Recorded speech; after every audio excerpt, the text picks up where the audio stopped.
ایک نوجوان ہمارا طبیعی دوست گلاسگو میں رہتا تھا، وہ بیمار ہو کے ہاسپٹل گیا ہے، تو اس کی جو اٹینڈنٹ نرس تھی اس نے 3-4 دن کے بعد کہا کہ آپ مجھ سے شادی کریں گے؟ اس نے کہا میں مسلمان ہوں، تم کرسچن ہو؟ کہا میں مسلمان ہو جاؤں گی، اگر آپ شادی کر دو تو میں مسلمان ہوں۔ اس نے کہا تم کس وجہ سے مجھے یہ پیشکش کر دو؟ وہ کہنے کہ میں 3 دن سے تمہیں دیکھ رہی ہوں تو کہ تم نے ایک دفعہ بھی نظر اٹھا کے مجھے نہیں دیکھا، میں نرس ہوں، میری زندگی یہاں گزری ہے، میں نے کوئی نوجوان ایسا نہیں دیکھا جو لڑکی کو دیکھ کے نظر جھکا لیتا ہو، میں پہلی دفعہ اپنی زندگی میں کسی کو دیکھ رہی ہوں کہ جب اس کے سامنے میں آتی ہوں تو اس کی نظر جھک جاتی ہے، تو مجھے یقین ہو گیا تیرے اندر سچائی ہے۔ وہ مسلمان ہو گئے، اس نے آگے کتنی بچیوں کو مسلمان کیا۔ پھر اشفاق احمد صاحب مرحوم تھے، یہ ڈرامہ رائٹر، ان سے اچھی سلام دعا تھی میری، تو ایک دن مجھ سے کہنے لگے کہ میں تبلیغ کے کام سے متاثر ہوا ہوں انگلینڈ جا کر، پاکستان میں نہیں انگلینڈ جا کر، تو میں ایڈنبرا میں پارک میں بیٹھا تھا، میری بیوی میرے ساتھ بیٹھی تھی، تو ایک جماعت آئی، انہوں نے آ کر اذان دی مغرب کی اور نماز پڑھی۔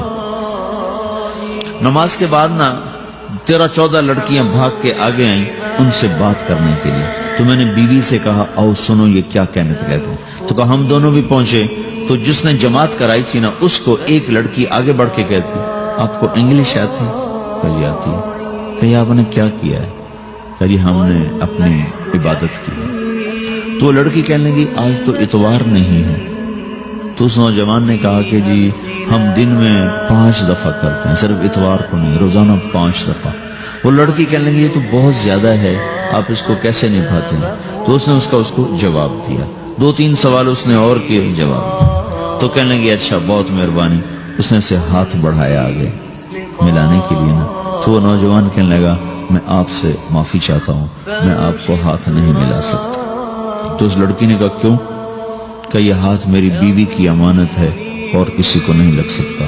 تو لڑکی کھڑی تھی، وہ زمین پہ گر گئی، صرف اس بہت وہ زمین پہ گر گئی، کھڑے کھڑے وہ زمین پہ گر گئی، اور وہ بچوں کی طرح رونے لگی پھوٹ پھوٹ کے، اور کہنے لگی وہ لڑکی کتنی خوش قسمت ہے جس کے تم خامد ہو، کاش یورپ کے مرد بھی ایسے ہی ہوتے۔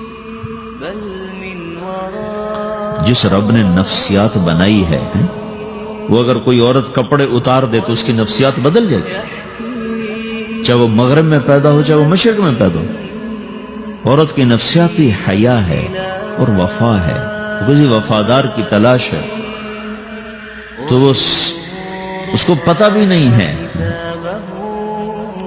کہ مشرق کا حیا کیا ہے، لیکن وہ اس کو اللہ نے عورت بنایا ہے، اس کے اندر کی وہ نہیں مر سکتی چیز۔ کاش یورپ کے مرد بھی ایسے ہوتے۔ اور آنسو پوچھتی ہوئی وہاں سے اٹھ کے چل دی۔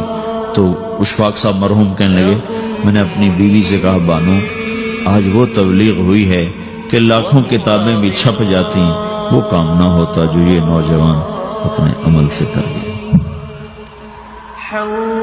تو میرے عزیزو کٹی پتنگ نہ بنو، اپنی کٹی پتنگ کی منزل کوئی نہیں رہتی۔ اللہ اس کے رسول کے ہاتھ میں اپنے ڈور دے کے چلو، اللہ اس کے رسول کی غلامی میں اپنے آپ کو چلاؤ تو اللہ تمہیں بھاگ لگائے، عزت بھی دے گا۔ اپنی منمانی میں کوئی راحت نہیں، اللہ کی قسم کوئی راحت نہیں۔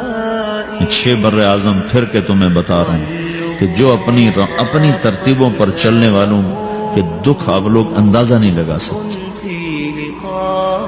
چلنا ہے تو اللہ اس کے رسول کی زندگی کو اپنا کے چلو، اللہ تمہاری دنیا بھی سکھ والی بنائے گا، آخرت بھی سکھ چین والی بنائے گا۔